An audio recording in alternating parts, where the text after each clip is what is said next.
স্বাস্থ্য সজাগতাত গ্ৰন্থৰ ভূমিকা নামৰ আজি এটা আলোচনা চক্ৰ আছিল। এয়া যেহেতু গ্ৰন্থই মানুহৰ জীৱনত কেনেধৰণে প্ৰভাৱ পেলায় আমি দেখিছোঁ।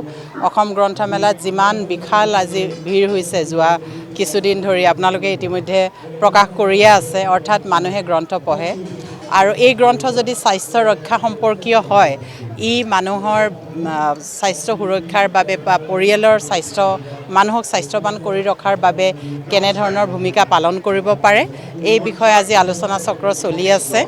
আৰু এই আলোচনা চক্ৰ আয়োজন কৰিছে প্ৰতিশ্ৰুতি কেঞ্চাৰ এণ্ড পেলিয়েটিভ ট্ৰাষ্টে।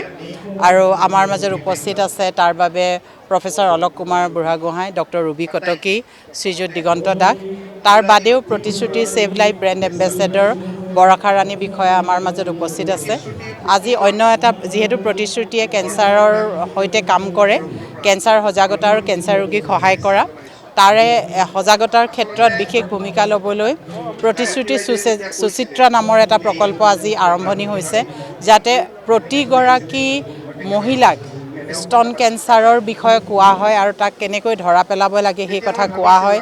যিহেতু স্তন কেঞ্চাৰ হৈছে মহিলাৰ সৰ্বাধিক হোৱা এটা কেঞ্চাৰ আৰু তাৰ পৰা মানুহগৰাকী জীৱন ৰক্ষা কৰিব পাৰি।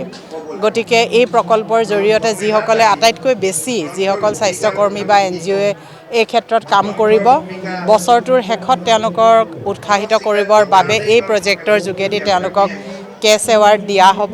সেইটো আমাৰ ফালৰ পৰা আমি জনাইছোঁ আৰু আপোনালোকক ধন্যবাদ জনাইছোঁ যে এই বিষয়ে আপোনালোকে ৰাইজৰ মাজলৈ বাৰ্তা কঢ়িয়াই নিব। ধন্যবাদ।